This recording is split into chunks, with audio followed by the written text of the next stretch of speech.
요한복음 9장입니다. 1절 예수께서 길을 가실 때에 날 때부터 맹인된 사람을 보신지라 제자들이 물어 이르되 랍비여 이 사람이 맹인으로 난 것이 누구의 죄로 인함이니까 자기니까 그의 부모니까 예수께서 대답하시되 이 사람이나 그 부모의 죄로 인한 것이 아니라 그에게서 하나님이 하시는 일을 나타내고자 하심이라. 때가 아직 낮음에 나를 보내신 이의 일을 우리가 하여야 하리라. 밤이 오리니 그때는 아무도 일할 수 없느니라. 내가 세상에 있는 동안에는 세상의 빛이로라. 이 말씀을 하시고 땅에 침을 뱉어 진흙을 이겨 그의 눈에 바르시고 이르시되 실로암 못에 가서 씻으라 하시니 실로암은 번역하면 보냄을 받았다는 뜻이라. 이에 가서 씻고 밝은 눈으로 왔더라. 이웃 사람들과 전에 그가 거린인 것을 보았던 사람들이 이르되 이는 앉아서 구걸하던 자가 아니냐? 어떤 사람이 그 사람이라 하며 어떤 사람은 아니라 그와 비슷하다 하거늘 자기 말은 내가 그라하니 그들이 묻되 그러면 내 눈이 어떻게 떠졌느냐? 대답하되 예수라 하는 그 사람이 진흙을 이겨 내 눈에 바르고 나더러 실로암에 가서 씻으라 하기에 가서 씻었더니 보게 되었노라. 그들이 이르되 그가 어디에 있느냐? 이르되 알지 못하노라 하니라. 9장은 앞장에서부터 계속 이어진 바리새인들과 이러한 율법에 대한 논쟁이 좀 더 계속 이어지고 있습니다.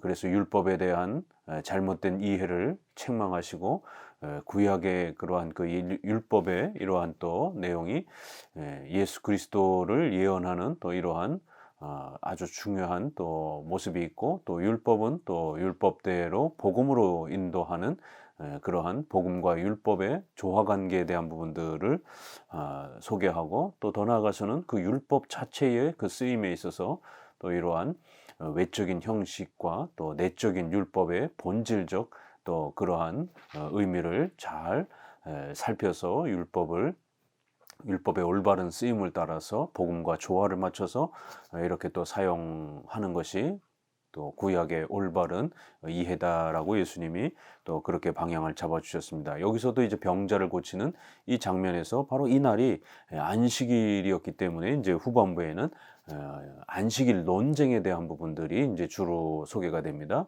그래서 간략한 이러한 사건이 소개가 되고 요한복음은 그 사건을 논쟁을 통해서 신앙적 의미, 신학적 의미, 이런 교리적 의미를 추가적으로 이렇게 논증과 변론을 통해서 설명해가는 그런 구조를 가지고 있습니다.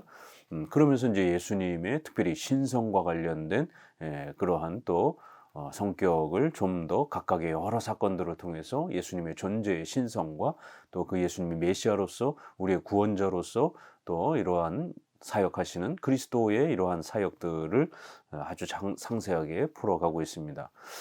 바로 이제 이 맹인이 어려서부터 된 이 사람을 치료하는 사건에 아주 중요한 장면이 나오는데요. 1세기 당시에 유대인들도 그렇고 보편적으로 저가 저렇게 맹인으로 태어난 것이 그 자신의 잘못 때문입니까? 아니면 부모의 잘못 때문입니까?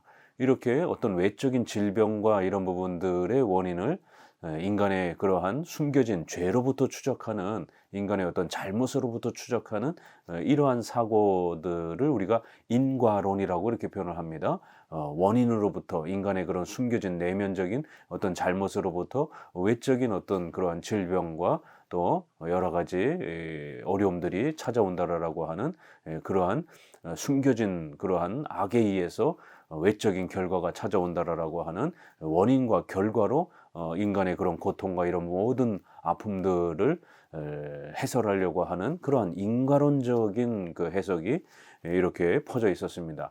이거는 불교에도 또 유교에도 또 타종교에도 또 이렇게 어느 정도 인간의 그러한 불신앙 세계 속에서도 원인과 결과로 모든 것을 이렇게 해석하려고 하는 그러한 이제 관점이 많이 있습니다.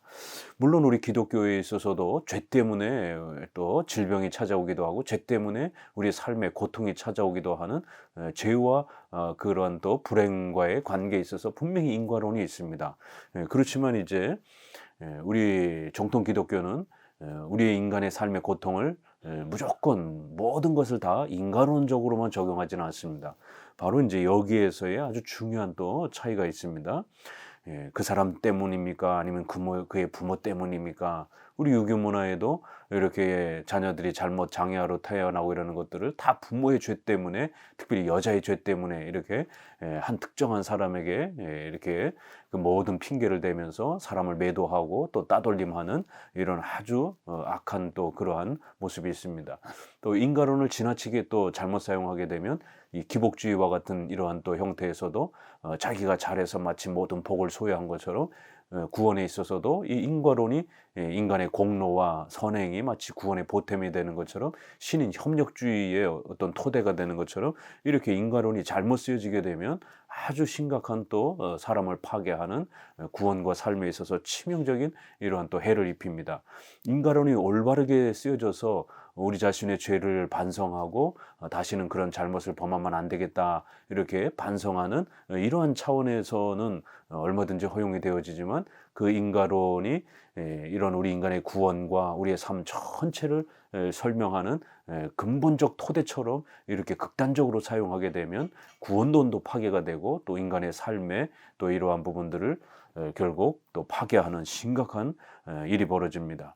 여기서도 이렇게 장애아로 태어난 그런 많은 사람들의 이런 어려움들을 마치 그 개인의 죄 때문에 그렇게 장애로 태어난 것처럼, 또 그들의 어떤 부모들의 어떤 숨겨진 어떤 죄 때문에 이러한 장애가 태어난 것처럼, 오늘 한국 사회에서도 또 한국 교회 안에서도 또 이렇게 집안에 어떤 장애인들이 있다든가, 또 어떤 집안에 질병에 이런 큰 고통이 있을 때 그거를 인과론적으로 접근할 때 그 개인에게 얼마나 큰 상처가 되는지를 우리는 또 알 수가 있습니다. 이런 폭력적인 이러한 또 형태로 상대방을 아주 더 상처를 주는 그런 심각한 세계관의 형태가 되기도 합니다. 그러자 예수님은 아주 전혀 다른 방식의 이런 관점을 제시해 줍니다.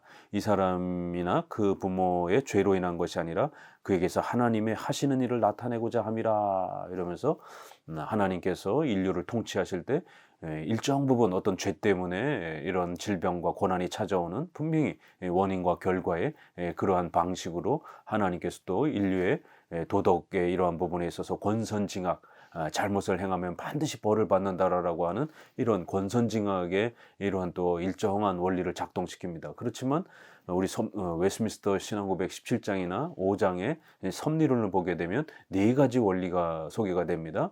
첫 번째는 죄 때문에 우리 인류에 이러한 또 고통과 아픔이 찾아온다라는 것, 또 하나님이 우리를 성화시키기 위해서, 더 성장시키기 위해서 고난과 아픔을 허락하신다라는 겁니다. 또 욥기서처럼 이유가 없어요. 신자이기 때문에 사탄이 공격하는 겁니다. 이런 영적 싸움의 차원에서. 그리고 마지막 네 번째는 아브라함이 어떤 잘못을 행하지도 않았는데 그 아브라함에게 약속하시기를 내 후손이 400년 동안 그렇게 포로 생활을 하다가 돌아올 것이다 라고 하는 이러한 하나님의 거대한 계획 속에서 고난을 허락하시는, 하나님의 영광을 드러내기 위한 목적으로 그렇게 또 고난을 허락하시는 장면이 있는 겁니다. 이렇게 네 가지 관점에서 우리의 그런 고난과 아픔을 살펴줘야지, 이거를 무조건 모든 걸 다 인간으로만 또 직접적으로 즉각적으로 이렇게 지적을 하게 되면 큰 고통을 겪게 됩니다. 특별히 이번에 코로나 사태를 한국 교회가 겪으면서 이 인과론에 물들어 있는 이런 불신자들, 또 인과론에 지나치게 함몰되어 있는 또 교회 안에 얼마나 무서운 이러한 또 따돌림과 또 공격적이고 폭력적인 그러한 또 비난의 어떤 이러한 선동들이 얼마나 많이 일어났습니까? 이렇게 최초에 발생된 어떤 그런 교회나 그 개인을 향해서 아주 악마 취급하는 이렇게 따돌림과 또 선동의 집단적인 그러한 그 또 따돌림과 또 이렇게 흥분해서 그 개인을 욕하고 그 모든 것을 결국 그 사람 때문인 것처럼 이렇게 그 모든 전염병의 원인을 한 개인이나 또 교회에다가 집중적으로 그렇게 그 원인을 쏟아부으면서 그렇게 또 엄청난 사회적인 또 집단적인 폭력성을 보인 것을 보게 됩니다. 물론 원죄 때문에 전 인류는 이러한 고통과 고난을 겪는 그러한 죄의 결과가 있습니다. 그런 보편적인 이러한 그 그 결과로서 우리가 전염병이라든가 또 이런 거를 살펴야지, 특정한 어떤 개인이 잘못해 가지고 마치 그러한 부분들이 온 것처럼 너무 그러한 질병과 고난을 개별적인 어떤 죄의 문제로 취급하는 것은 굉장히 조심해야 되는 겁니다. 원죄 때문에 인류는 항상 이 질병과 아픔의 고통을 겪고 있는 것입니다. 저도 코로나를 일찍 이렇게 남들보다, 다른 목사님들보다 일찍 걸려 가지고 아주 많은 고생을 했습니다. 하지만 나중엔 다 같이 걸렸잖아요. 그건 목사님도 걸릴 수 있는 거고 성도도 걸릴 수 있는 것입니다. 그걸 마치 그럼 목사님이 일찍 걸렸다고 해서 목사님이 특별한 더 죄악이 있어서 그러면 코로나를 걸린 겁니까? 그러면 나중에 걸린 사람들은 뭐가 됩니까? 나중에 걸린 사람들도 그러면 죄악이 있어서 그러면 걸린 겁니까? 이렇게 특정화해서 원인과 결과로 좁혀서 해석하게 되면 이러한 폭력적인 또 선동적인 그러한 해석이 됩니다. 원죄 때문에 모든 인류는 전쟁과 재난과 또 이러한 여러 가지 사고와 이런 부분들을 겪을 수 있습니다. 또 그럼에도 불구하고 개별적인 섭리 안에서 어떤 개인이 하나님 앞에 불순종하고 하나님 앞에 계속해서 범죄하게 되면 분명히 또 하나님의 징계와 책망의 성질로서 또 그 개인의 범죄 때문에 그 개인에게 찾아오는 또 고통과 아픔들이 분명히 있습니다. 그러나 그걸 자로 딱 째어서 이렇게 나누기가 참 쉽지 않은 것입니다. 개인의 그러한 죄와 관련된 또 이러한 부분들은 그 속해 있는 교회의 당회의 신중한 그런 분별과 판단을 통해서 살펴야 될 문제지, 그렇게 단편적으로 이렇게 접근해서 해석할 문제가 아닙니다. 이렇게 예수님은 네 번째의 이런 목적을 소개하면서 저가 이렇게 장애로 태어난 것은 개인의 죄 때문도 아니고 부모의 죄 때문도 아니고 하나님의 영광, 바로 그리스도께서 메시아다라고 하는 것을 또 이런 기적 사건을 통해서 메시아의 위대한, 그리스도의 위대한 능력을 드러내는 수단으로 하나님이 사용하시고자 그를 또 그렇게 어려서부터 장애아로 태어나도록 준비하셨다라는 겁니다. 이런 섭리의 이런 네 가지의 이러한 그 접근이 얼마나 풍성하고 또 우리 장애를 앓는 그런 가정과 또 개인에게 얼마나 큰 위로가 됩니까? 이렇게 장로교회의 섭리적 세계관은 우리 인간을 보호하고 위로하는 큰 아주 힘이 있는 것입니다. 결국 예수님께서 이렇게 영광을 받으시기 위하여 이러한 질병, 인간의 질병도 사용하실 수 있다라는 것입니다. 예수님은 세상의 빛이라 이러면서 이 그리스도의 신성의 이러한 위대한 또 능력을 보여주기 위하여 인간의 아픔과 질병을 수단으로 사용하셔서 또 이러한 그리스도의 위대함을 드러내는 목적으로 그가 또 장애로 이렇게 태어난 것이다라고 이렇게 또 아주 놀라운 섭리적 관점에서의 또 이러한 질병의 이러한 또 원인과 또 결과, 목적을 또 설명을 합니다. 실로암에 가서 씻으라 그러면서 실로암은 보냄을 받았다. 예수님이 메시아로서 보냄을 받았다라는 것을 또 이러한 또 외적인 또 씻는 그러한 실로암이라는 우물을 통해서 또 그리스도가 누구신지를 드러내기도 합니다. 13절, 그들이 전에 맹인이었던 사람을 데리고 바리새인들에게 갔더라. 예수께서 진흙을 이겨 눈을 뜨게 하신 날은 안식일이라. 그러므로 바리새인들도 그가 어떻게 보게 되었는지를 물으니 이르되 그 사람이 진흙을 내 눈에 바르매 내가 씻고 보나이다 하니, 바리새인 중에 어떤 사람은 말하되 이 사람이 안식일을 지키지 아니하니 하나님께로부터 온 자가 아니라 하며, 어떤 사람은 말하되 죄인으로서 어떻게 이러한 표적을 행하겠느냐 하여 그 중에 분쟁이 있었더니, 이에 맹인되었던 자에게 다시 묻되 그 사람이 내 눈을 뜨게 하였으니 너는 그를 어떠한 사람이라 하느냐? 대답하되 선지자니이다 하니, 유대인들이 그가 맹인으로 있다가 보게 된 것을 믿지 아니하고 그 부모를 불러 묻되 이는 너희 말에 맹인으로 났다 하는 너희 아들이냐? 그러면 지금 어떻게 해서 보느냐? 그 부모가 대답하여 이르되 이 사람이 우리 아들인 것과 맹인으로 난 것을 아나이다. 그러나 지금 어떻게 해서 보는지 또는 누가 그 눈을 뜨게 하였는지 우리는 알지 못하나이다. 그에게 물어보소서. 그가 장성하였으니 자기 일을 말하리이다. 그 부모가 이렇게 말하는 것은 이미 유대인들이 누구든지 예수를 그리스도로 시인하는 자는 출교하기로 결의하였으므로 그들을 무서워함이로라. 이러므로 그 부모가 말하기를 그가 장성하였으니 그에게 물어보소서 하였더라. 이에 그들이 맹인이었던 사람을 두 번째 불러 이르되 너는 하나님께 영광을 돌리라. 우리는 이 사람이 죄인인 줄 아노라. 대답하되 그가 죄인인지 내가 알지 못하나 한 가지 아는 것은 내가 맹인으로 있다가 지금 보는 그것이니이다. 그들이 이르되 그 사람이 내게 무엇을 하였느냐? 어떻게 내 눈을 뜨게 하였느냐? 대답하되 내가 이미 일렀어도 듣지 아니하고 어찌하여 다시 듣고자 합니까? 당신들도 그의 제자가 되려 하나이까? 그들이 욕하여 이르되 너는 그의 제자이나 우리는 모세의 제자라. 하나님이 모세에게는 말씀하신 줄을 우리가 알거니와 이 사람은 어디서 왔는지 알지 못하노라. 그 사람이 대답하여 이르되 이상하다. 이 사람이 내 눈을 뜨게 하였으되 당신들은 그가 어디서 왔는지 알지 못하는도다. 하나님이 죄인의 말을 듣지 아니하시고 경건하여 그 뜻대로 행하는 자의 말은 들으시는 줄을 우리가 아나이다. 창세 이후로 맹인으로 난 자의 눈을 뜨게 하였다 함을 듣지 못하였으니 이 사람이 하나님께로부터 오지 아니하였으면 아무 일도 할 수 없으리이다. 그들이 대답하여 이르되 내가 온전히 죄 가운데서 나서 우리를 가르치려느냐 하고 이에 쫓아내어 보내니라. 본격적으로 결국 이 사건은 예수님이 의도적으로 안식일 날 이렇게 행하셨습니다. 그래서 이제 안식일에 대한 논쟁이 또 2차 논쟁이 벌어집니다. 1차 논쟁은 우리가 5장에서도 보았던 것처럼 베데스다 연못을 통해서 치료하는 그러한 장면에서 거기서도 또 안식일 논쟁이 벌어졌습니다. 이렇게 신약 성경에는 종교 지도자들인 바리새인들과 또 이러한 장로와 대제사장들이 구약의 선생임에도 불구하고 구약을 제대로 이해하지 못하고 오히려 구약을 곡해해서 오신 메시아이신 예수님을 조롱하고 핍박하고 복음을 망가뜨리고 복음을 소개하지 않는 아주 이런 악독한 이런 부패의 이러한 종교 지도자들의 부패의 심각성을 복음서는 아주 심도 깊게 책망하고 드러냅니다.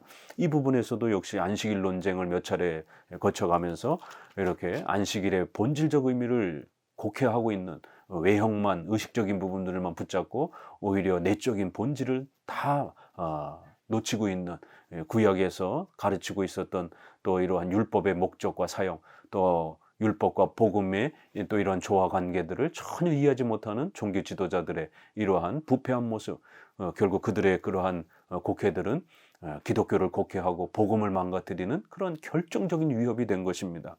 오늘 우리 시대에도 수많은 종교 지도자들이 이렇게 신학자들이 율법을 잘못 해석해서 기독교를 곡해하고 오해하는 이런 경우들이 얼마나 많습니까?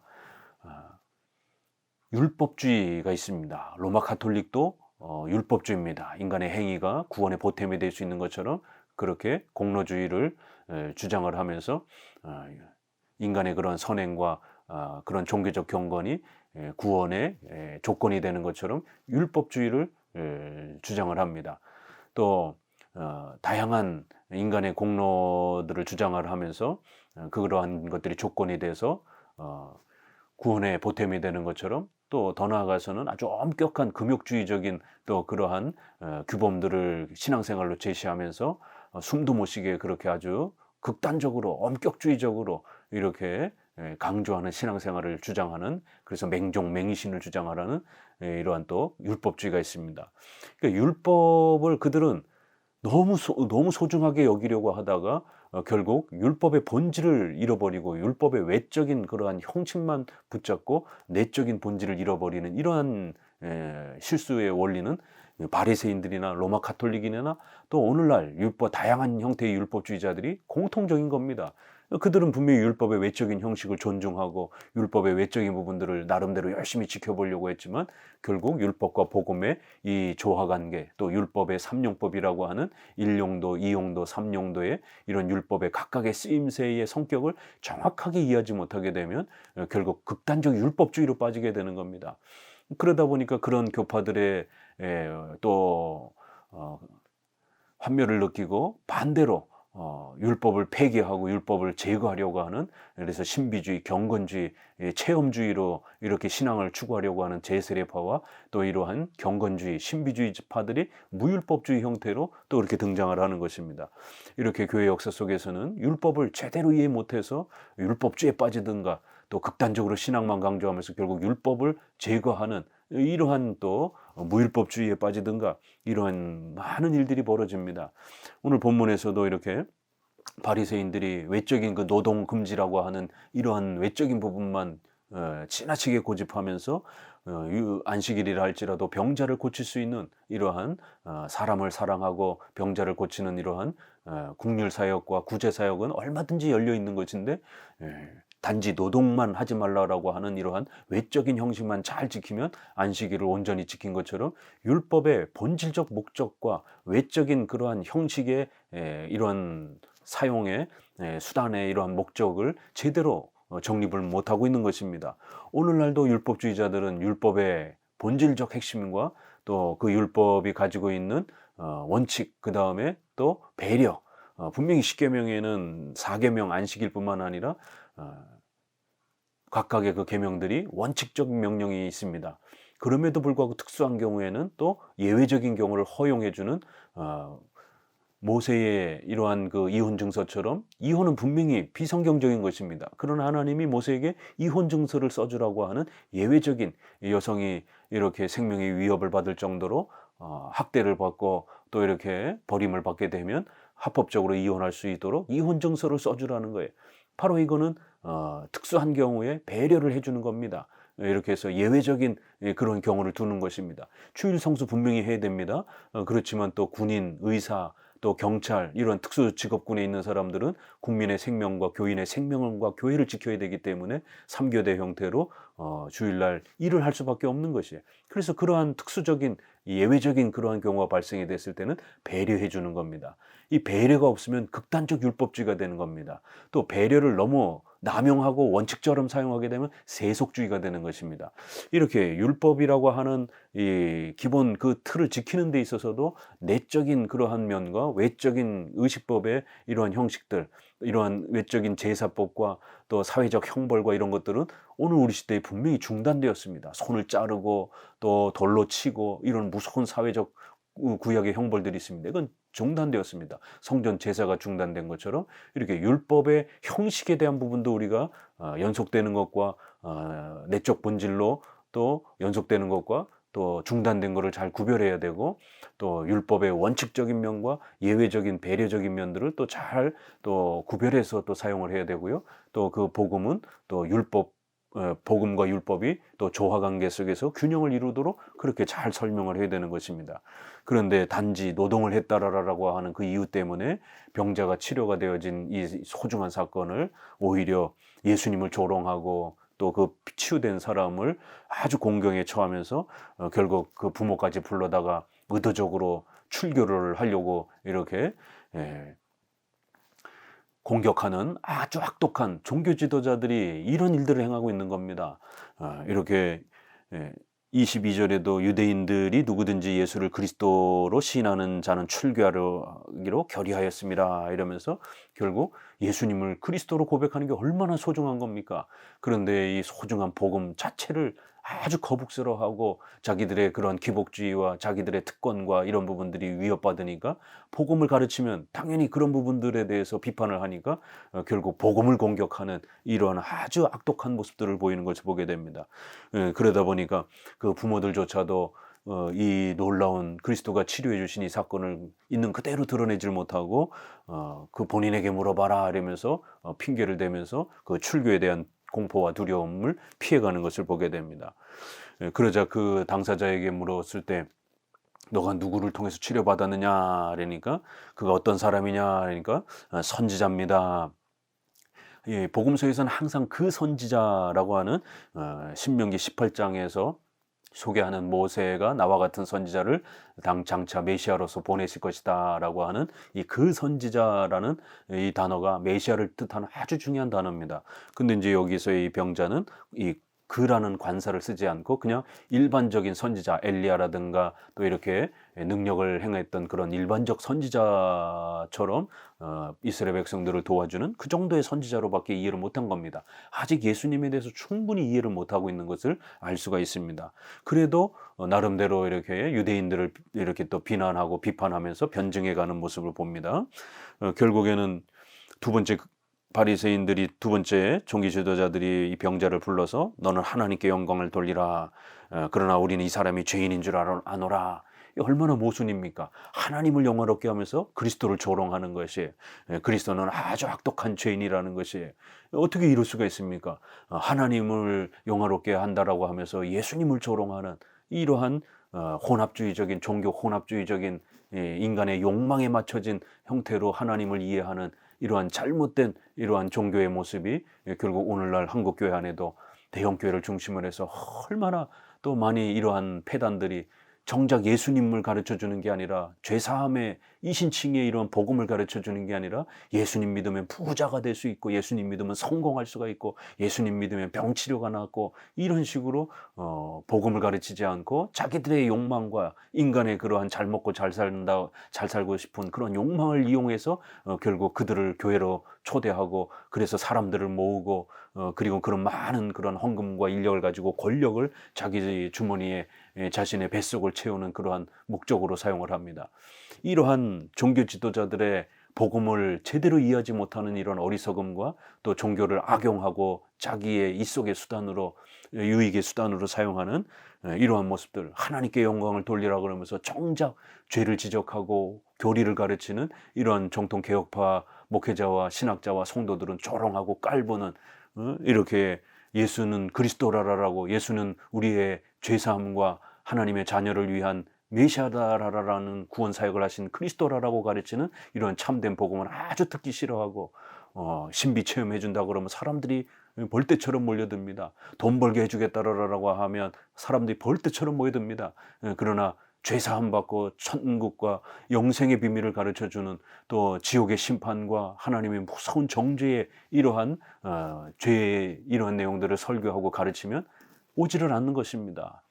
이러한 오늘 한국교회에 이러한 병들어 있는 복음이 부패하여 있는 종교 지도자들 때문에 이렇게 심각한 상황은 1세기에 이런 모습하고 거의 흡사한 것입니다. 계속해서 논쟁을 합니다. 계속 예수님에 대해서 꼬치꼬치 캐물으니까 결국 이 병자가 아직은 예수님을 충분히 모르는 상태에서 너희들도 그 제자가 되려 하느냐, 그러니까 이제 결정적으로 28절에 우리는 모세의 제자라 이러면서 하나님이 모세에게 말씀하신 줄은 알지만 이 사람은 어디서 왔는지 모른다. 왜냐하면 예수님은 나사렛 시골 북쪽 갈릴리 출신이라는 걸 알았기 때문에 시골 촌뜨기다라고 하는 이러한 아주 혐오적인, 예루살렘과 같은 이런 대도시에서 그래도 교육을 제대로 받고 이렇게 자기들과 같이 이렇게 정식으로 어떤 종교 지도자로서의 권위도 없고 저 시골 북쪽에 이러한 촌에서 자란 목수의 아들이라고 하는 가난한 그러한 이러한 그 청년이라고 하는 이러한 예수님의 인성을 제대로 이해하지 못하는, 그 인성과 함께 하시는 신성의 위대함을 바라보지 못하는 단지 외적인 그러한 인성의 초라함만 보면서 그리스도를 조롱하는 거예요. 우리는 모세의 제자라고 하면서 구약의 율법을 우리가 가르치는 스승들이라고 자랑하면서 정작 구약에서 메시아를 소개하는 내용에 대해서는, 또 구약의 율법이 또 예수님을 바르게 소개하는 이런 내용, 또 율법을 바르게 또 가르치는 예수님의 또 이러한 가르침들을 전혀 이해하지 못하는, 결국 종교 지도자들이 자기들은 모세의 제자요, 자기들은 신학교를 나왔고 자기들은 성경을 가르친다라고 그러지만 정작 예수가 그리스도라는 것, 우리가 예수님을 믿는 이유는 부자가 되기 위해서 신비 체험을 하기 위해서가 아니라 죄사함, 우리의 죄값을 대신 짊어지시고 영원한 지옥의 형벌을 우리가 면할 수 있도록 우리의 죄값을 해결해 주시고 하나님의 자녀가 되는 이 영생의 복을, 이신칭의를 주시는 그러한 그리스도로 예수님을 믿지 않는 오늘 우리 시대의 이러한 심각한 복음의 변질은 결국 이렇게 1세기 당시 종교 지도자들이 성경을 들고 구약을 들고 자기들은 모세의 제자라고,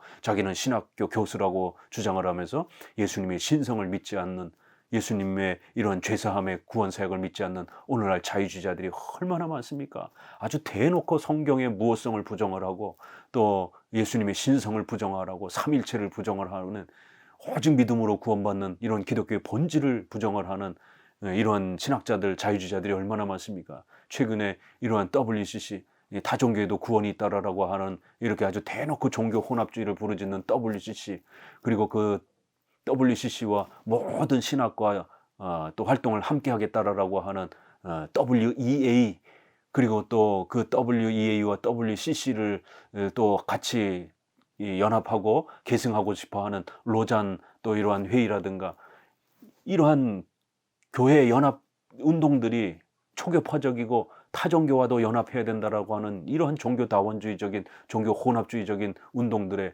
한국교회가 수많은 교단들이 참여하고 있고, 또 보수주의 우리 개혁주의 안에도 이름 있는 명망 있는 그런 교수들이 WCC, WEA, 로잔 운동에 우리도 함께 참여해야 된다.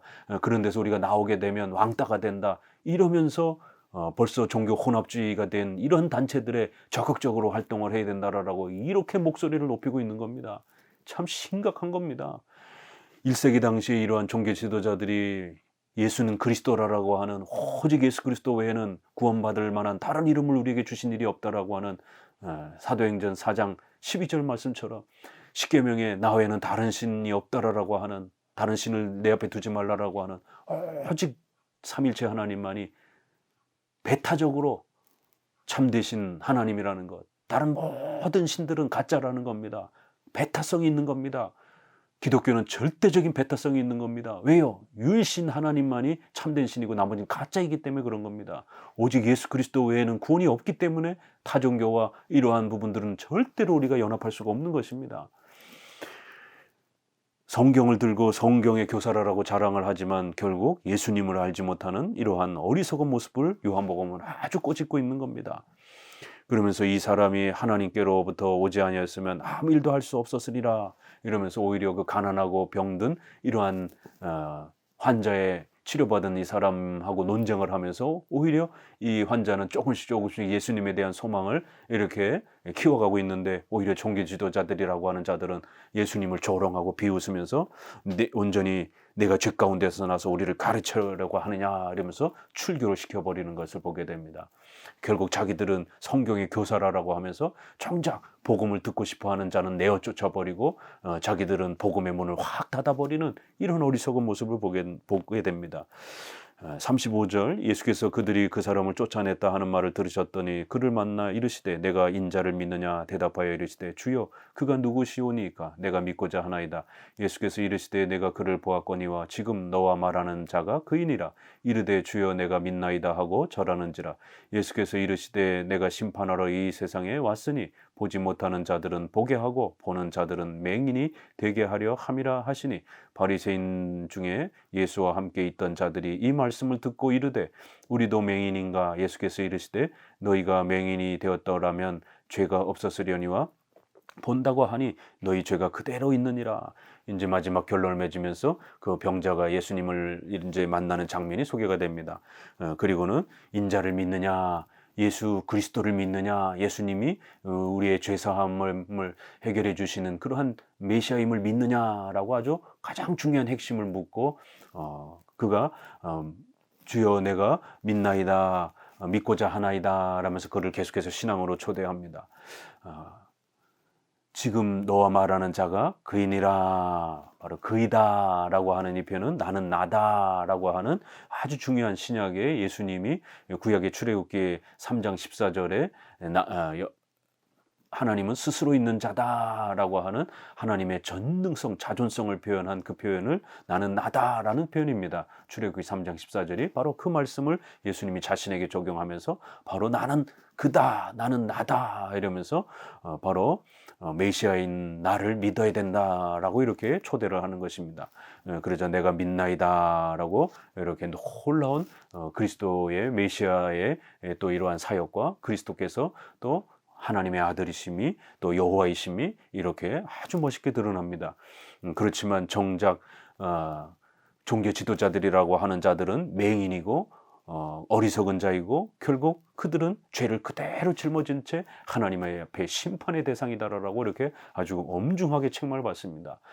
자기들은 똑똑하다라고 자랑하고 그랬지만 정작 예수님을 메시아로 바라보지 못하는, 예수님의 신성을 알아보지 못하는, 또 예수님이 여호와이심을 알아보지 못하는, 또 예수님만으로 오직 구원받는다라고 하는 이 복음의 본질을 알지 못하는 이런 어리석은 종교 지도자들은 하나님 앞에 그 죄가 그대로 있을 것이다 라고 이렇게 아주 무서운 심판의 경고를 던지면서 어리석은 종교 지도자들의 무지함 때문에 복음이 특별히 구약의 안식일과 율법이 얼마나 많이 곡해되었는지, 그로 인해서 또 복음이 얼마나 많이 망가졌는지, 그렇기 때문에 복음이 무엇인지 율법이 무엇인지 이렇게 안식일의 본질의 목적이 무엇인지를 정확하게 이해해야만이 기독교의 본질과 또 예수 그리스도를 올바르게 알 수 있다라고 이렇게 결론을 맺고 있습니다. 감사합니다.